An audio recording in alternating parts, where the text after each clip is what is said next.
E agora a gente vai falar sobre o período clássico, que, bom, teve muita guerra, mas é o auge do militarismo grego. E toda vez que tem um auge, a gente vê um declínio logo depois, tá? Fica sabendo desse padrão da história, é essa. Tava no auge da filosofia grega também, de Aristóteles, Platão, Sócrates, né? Sócrates, Platão, Aristóteles, nessa ordem. E teve bastante guerra, né? Vamos começar a falar das guerras. Teve as guerras médicas porque era contra o Império Persa, e o Império Persa é um império com diversos povos, e esses povos, entre desses povos, tinham os povos medos, que foram os principais ali que atacaram a Grécia, então por isso que ficou conhecido como guerras médicas. Teve 3 fases, né? Duas guerras. A primeira guerra médica e a segunda guerra médica, que foi basicamente os ataques do Império Persa na Grécia. Com o início desses ataques, a Grécia se uniu, as cidades-estados, Atenas, Esparta, as outras se uniram. Depois da primeira guerra médica que aconteceu, né? Eles sabiam que o Persa ia atacar e se uniram ali porque o Império Persa é um império muito grande, e mesmo unidos, os gregos ainda ficaram bastante fracos comparados, né? Se a gente vai falar dos números de gente. Então, tipo assim, a primeira guerra foi a Batalha da Maratona, porque tinha um carinha lá que os persas estavam atacando Atenas pelo mar, e aí o Fidípedes correu 100 km de ida e 100 km de volta até a Esparta para avisar os espartanos que Atenas estava sendo atacada. Aí ele correu, só que quando ele voltou, Atenas já tinha conseguido combater os persas com 15 mil soldados. Os persas tinham 30 mil e Atenas combateu eles com 15 mil soldados. Aí com a vitória, o Filipides voltou, tentou correr de novo para Atenas, para Esparta, para falar que Atenas tinha ganhado a guerra. Só que ele conseguiu correr só 42 quilômetros e morreu. Que coitado, né? O cara tinha corrido 200 quilômetros, eles fizeram correr mais 42 e ele não conseguiu. E aí, essa maratona, que era a estrada, ou então o negócio dele, ficou conhecida, né, como a maratona que a gente tem hoje, que é 42 quilômetros de maratona. Então, assim, ficou marcado, né? Pelo menos ele ficou na história. Aí a Segunda Guerra Médica, que é a Batalha de Termópilas. Dessa vez foi na Esparta. Inclusive tem bastante filmes sobre essa, porque pra chegar em Esparta tinha um desfiladeiro, e aí os espartanos mandaram lá uns soldados, acho que foram 300, não sei. Não, 7 mil espartanos para combater, ficar ali e tampar o desfiladeiro para os persas não conseguirem passar. Mas aí os persas acabaram achando outro caminho, e aí tinham sobrado só 300 espartanos para lutar com esses persas na cidade agora, né? E eles conseguiram ainda ganhar dos persas. Um dos motivos que eles vão muito bem nessas guerras, além de que é o território deles, então eles conhecem muito bem, e também porque o Império Persa, por ser um império de vários povos diferentes, por ser, tipo assim, dominando, o Império Persa é assim, é uma mistura. Eles vão dominando e eles vão mantendo as pessoas ali, fazendo uma diversidade, então eles não têm muito pelo que lutar, porque eles não têm essa união, essa cultura igual. E aí por isso que tem essa miscigenação que faz com que eles não lutem com tanta organização igual os gregos estavam lutando, né? Aí teve a última batalha, que é a Batalha de Salaminas. Não, na verdade, que foi no porto de Atenas, porto de Salaminas.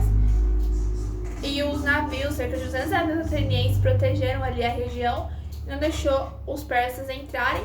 Os persas acabaram perdendo de novo. E acabaram que os persas desistiram de atacar a Grécia.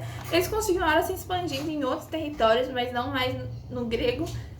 Então eles perderam, apesar da Grécia ter muito menos soldados, por conta daquilo que eu disse, né? Da falta de organização. E aí, império, do fim do auge grego, a gente tem a guerra do Peloponeso. Foi o seguinte, depois, né, desse negócio todo, dessas guerras todas aí, a Grécia achou melhor se unir, né, pra se proteger melhor. Só que não deu certo. Atenas e Esparta não gostou de se unir, acabaram brigando e resolveram se dividir. A Atenas criou a Liga de Delos, com algumas cidades-estado gregas, comandadas por Atenas, e a Esparta criou a a Liga do Peloponeso, é o nome da guerra, comandadas por algumas outras cidades-estados gregas. Não, comandada por Atenas, juntos com algumas outras cidades gregas. A disputa que eles queriam era descobrir quem que manda no mundo grego, porque Atenas queria mandar, Esparta queria mandar, eles queriam descobrir quem que vai mandar mesmo. E devido que Esparta saiu melhor na guerra contra os persas, porque Atenas foi muito mais atacada que Esparta, então eles saíram já ganhando, e ainda na Liga do Peloponeso tinha uma outra cidade-estado muito forte, que era Corinto, que era muito forte também, então aliado dos peloponeses, acabou que Esparta saiu melhor nessa e acabou vencendo a guerra do Peloponeso. Só que essa divisão foi boa para Esparta, ela tá ganhando, somos dono da Grécia. Mas isso acabou trazendo o declínio do mundo grego, porque eles estavam fracos, eles estavam divididos. E aí outros povos, a Mesopotâmia, não, confundi, a Macedônia, do Alexandre o Grande, eles resolveram aproveitar desse momento de fragilidade e invadir a Grécia e dominaram, impuseram o império deles sobre a Grécia, que é o que a gente vai falar agora no período helenístico. Bom, vamos falar sobre o período helenístico então. Como eu tinha dito, o Império Macedônico chegou lá e dominou. A história também é assim, né? É um grande império, uma hora outro maior chega, domina, outro maior chega, domina. E vai indo, vai mudando, né? E bom, com a dominação do Império Macedônico de Alexandre o Grande, o Alexandre, ele era muito admirador do povo heleno, da cultura grega em si. E ele não mudava isso. Na verdade, ele até espalhou mais a cultura grega por outras regiões, né? Chegando até no Egito. Porque a Macedônia era um império grande. Ela já tinha conquistado o norte da África, no caso o Egito, a Ásia Menor, aí agora estava na Europa, né? Até na Índia chegou. Conquistou o Império Persa, que é o que estava dominando antes, agora da Macedônia também. Então ele era um império muito grande. Só caiu depois que o Alexandre o Grande morreu e foi dominado pela Roma, né? Que Roma foi o maior império da Idade Antiga. E até na Idade Média também, se a gente for pensar. O Alexandre o Grande, que é o grande imperador da Macedônia, ele é discípulo de Aristóteles. Aristóteles, ele não era grego, ele nasceu na Macedônia, mas na época da helenística mesmo. Então, assim, ele nasceu na Macedônia e mudou pra Grécia, estudou em Grécia, foi discípulo de Platão, né? Então, ele tinha o conhecimento e o Alexandre valorizava muito a filosofia, o conhecimento, essas coisas assim.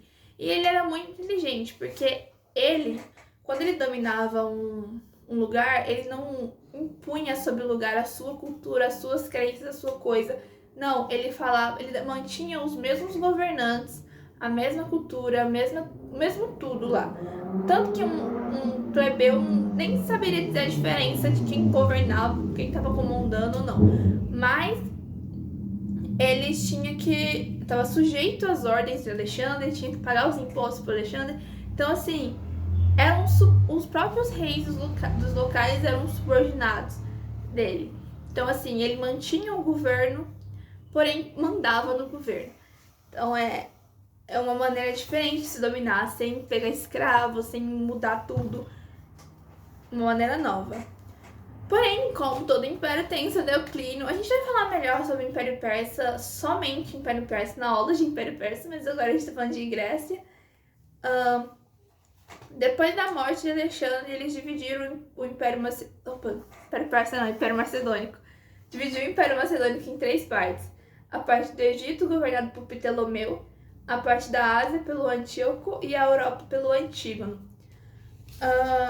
Mas aí, no século II a.C., Roma dominou todo o Império Macedônico e várias partes, né, tanto da Europa quanto do norte da África. Roma dominou tudo ali, até no Oriente Médio também. Mas o que sobre o Alexandre o Grande, ele fez bastante coisas legais, porque ele era muito fã da filosofia e da ciência em geral. Ele gostava por conhecimento. A filosofia dele se baseava na ataraxia, que é tipo assim, busca por tranquilidade.